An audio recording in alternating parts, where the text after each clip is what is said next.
السلام علیکم یا ایھا الطلبہ، بارک اللہ فی عملکم وعلمکم،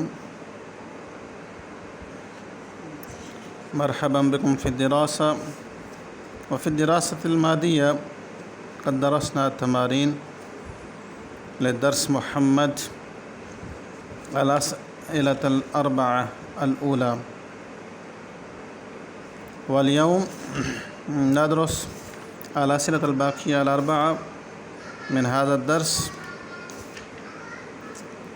الدرس الخامس: استخرج الأفعال ثم غيرها إلى صيغة المؤنث فيما يأتي. استخرج الأفعال، افعال کو نکالو،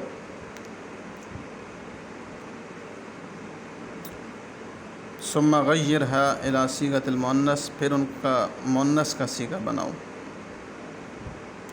فیما یاتی جو آگے آ رہے ہیں. احب،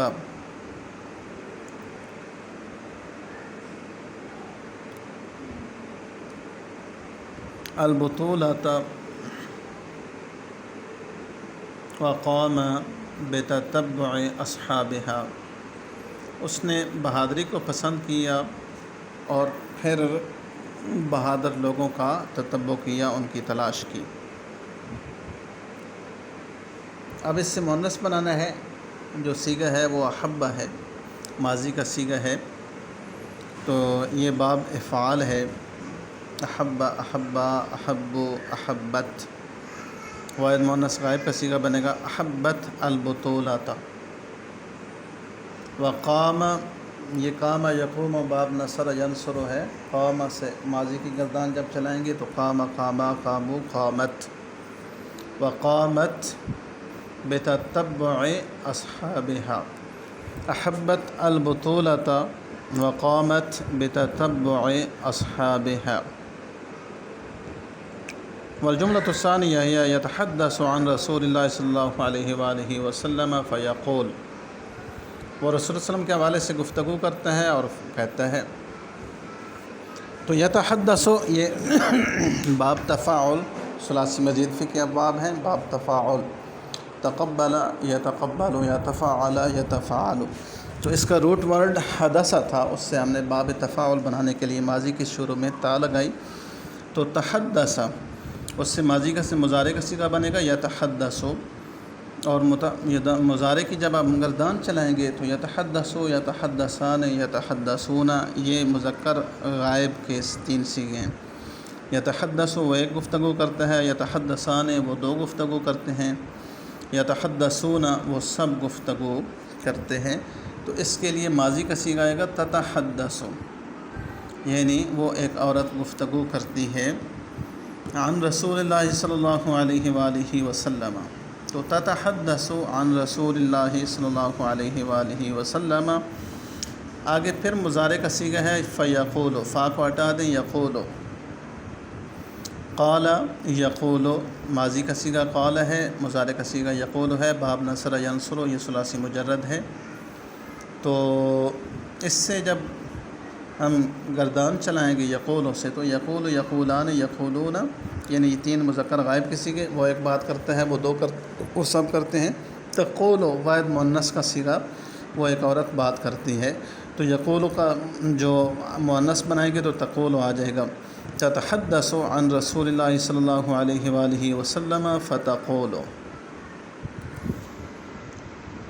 تیسرا جملہ ہے یفی باحتیاجاتنا فی الحیات، ہماری زندگی میں جو ہماری ضرورتیں ہیں ان کو حضور کا جو اسوہ حسنہ ہے وہ پورا کرتا ہے، یعنی وہ حاجات مکمل کرتا ہے. تو فا یفی او، اصل میں وفا یفی، واو فے اور یا، وفا یا، وفا یفی. باب ضرب یضرب ہے، ثلاثی مجرد ہے اور یہ لفیف ہے. اس میں چونکہ جو دو حرف علت ہیں، ایک واو ہے اور ایک یا ہے. ماضی کی صیغہ کو سامنے رکھ کر ہم اس کو دیکھیں گے وفا. تو اس سے مضارع بنے گا ہے یفی، یفیان، یفون، تفی. واحد مؤنث غائب کا صیغہ آئے گا تفی باحتیاجاتنا فی الحیات.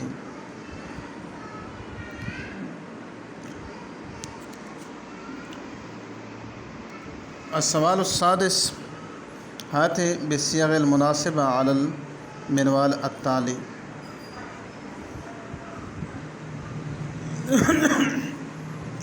تو صیغے لانے ہیں علی المنوال اس طریقے پر التالی جو آگے آ رہا ہے.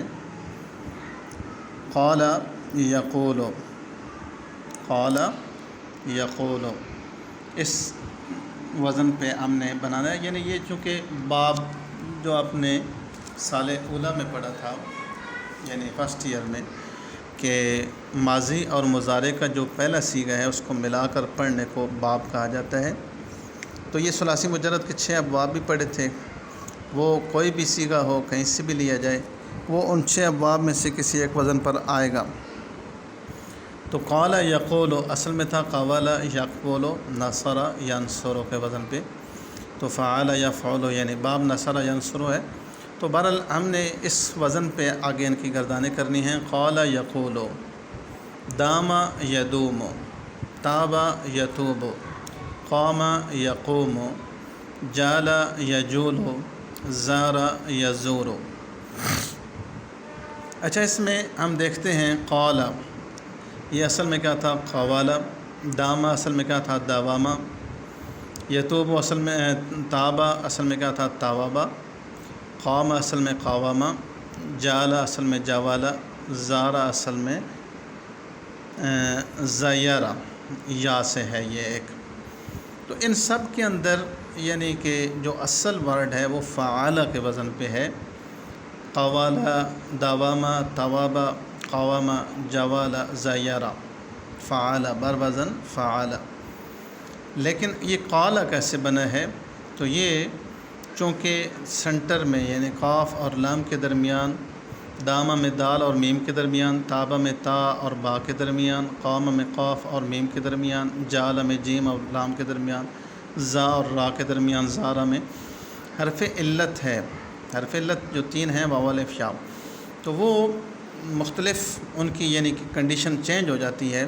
تو قوالا میں اب قاعدہ ہے کہ سنٹر میں ثلاثی یعنی 3 حرفی جو کلمہ ہے اور اس کا سنٹر میں واو یا متحرک ہو تو وہ ما قبل کی حرکت کے مطابق اس کو الف میں بدل دیں گے.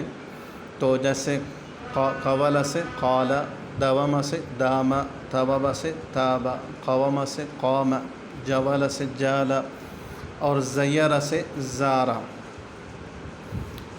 پھر اس میں مضارع کو اگر آپ دیکھیں تو وہ بھی تقریباً ان 6 صیغوں کا ایک ہی وزن پہ آ رہا ہے. یقول، یفول، یدوم، یفول، یتوب، یفول، یقوم، یفول.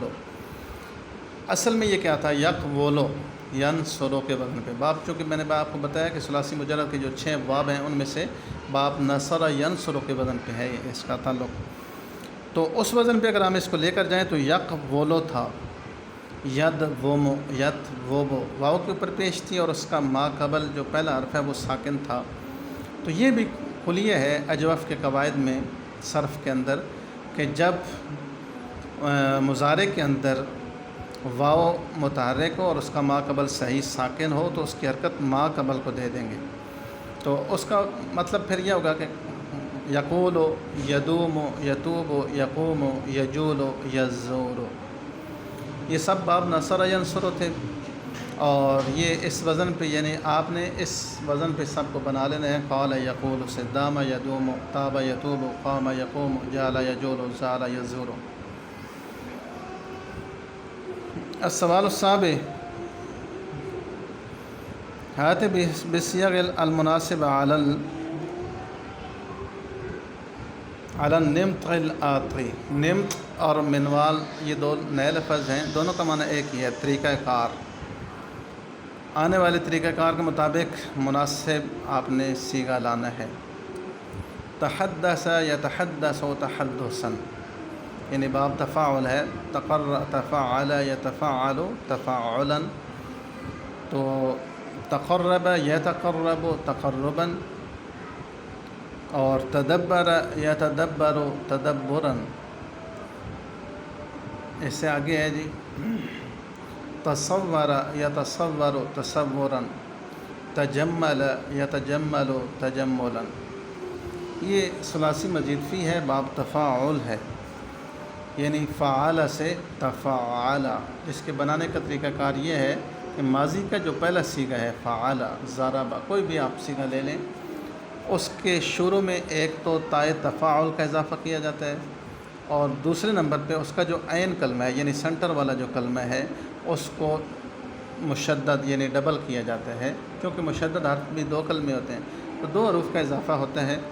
فعال سے تفاعل یہ ماضی کا صیغہ بنا ہے. مضارع کا بنانے کے لیے شروع میں یا لگائیں گے یتفاعل، اور آگے اس سے مصدر آئے گا تفاعل.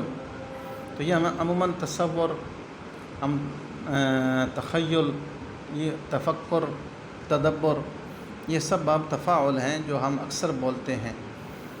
تو اس میں ہم نے یہ دیکھنا ہے کہ یہ جو آپ نے وزن پڑھے ہیں تحدث یتحدث تحدثا، یہ ماضی کا صیغہ ہے پہلا، دوسرا مضارع کا پہلا صیغہ ہے، اور آگے مصدر ہے. تو یہ باب یعنی باب تفاعل کا ذکر کر رہے ہیں.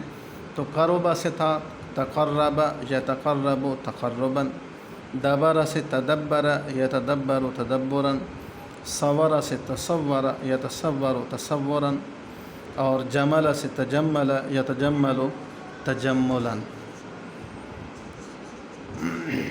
اچھا، اس کے بنانے کا مقصد کیا ہوتا ہے؟ یہ باب تفاعل میں ایک بناوٹ پائی جاتی ہے. یعنی اگر آپ دیکھیں تحدث گفتگو کرنا، اس کے لیے اور بھی لفظ ہے تکلم یتکلم تکلم. چونکہ بات ایسی ہی اول فول آپ کی زبانوں سے نہیں نکلتے رہتے، آپ خود ایک سٹرگل کر کے بات کرتے ہیں، تو اس کے لیے حدث بھی استعمال ہوتا ہے، حدث گفتگو کی کرنا، لیکن وہ بہت کم ہے عربی کے اندر، چونکہ اس میں انسان کی کوشش شامل ہوتی ہے، اس لیے تحدث یہ زیادہ بہتر ہے. یتحدث یا تکلم یتکلم. اور اسی طرح قرب قریب ہونا، لیکن تقرب کا مطلب ہوتا ہے کسی کے قرب حاصل کرنا، خود وہ قرب نہیں دے رہا لیکن آپ تقرب یعنی اس کے قریب قربت حاصل کر رہے ہیں. تو عموماً جس طرح کہ ہمارے ہاں دیکھا جاتا ہے کہ لوگ بڑوں کا قرب حاصل کرنے کے لیے بہت سارے جتن کرتے ہیں، تو یہ جتن کر کے قرب حاصل کرنا تقرب یتقرب. اسی طرح ایک حدیث پاک میں بھی ہے کہ نبی کریم علیہ الصلوۃ والسلام نے فرمایا، حدیث قدسی ہے کہ لا یتقرب العبد الی یتقرب العبد الی بالنوافل، کہ انسان نوافل پڑھ کر، نوافل کے ذریعے اللہ کا قرب حاصل کرتا ہے. رب فرماتا ہے تو تدبر یتدبر تدبرا، سوچ بچار کرنا. ظاہر ہے اس میں بھی انسان اپنے ذہن کو استعمال کرتا ہے، خود ایسی نہیں سوچ آ جاتی. تصور یتصور تصور، کسی چیز کا تصور کرنا، خیال کرنا خود. تجمل یتجمل تجملا، خود کو بناؤ سنگار کرنا، یعنی انسان کے اندر اتنا حسن و جمال نہ ہو لیکن میک اپ اور یہ عارضی چیزیں لگا کر تجمل اس کو جو ہے نا. السوال الثامن ہی ترجمہ العربیہ، عربی میں ترجمہ کرنا ہے. اس نے ایک کتاب تالیف کی، ہوا الف کتاباً، ہوا اس نے الف تالیف کی کتاباً ایک کتاب. اس میں قطعاً کوئی نقص نہیں، لا نقص فیہ علی الاطلاق، لا نقص فیہ قطعاً بھی کہہ سکتے ہیں، اس میں قطعاً کوئی نقص نہیں. قطعاً چونکہ عربی کا لفظ ہے، اردو میں بھی استعمال ہوتا ہے. لا نقص فیہ، اس کے اندر کوئی نقص نہیں، قطعاً یہ بھی کافی ہے. لا نقص فیہ علی الاطلاق اگر یہ کہتے ہیں تو یہ بھی صحیح ہے. الجزء الجیم، وہ کانوں سے دل تک اتر گیا. دلف، اتر گیا، من الاذن، کانوں سے، الی القلوب، دلوں تک. رسول اللہ صلی اللہ علیہ وآلہ وسلم نے اسلام کی طرف دعوت دی.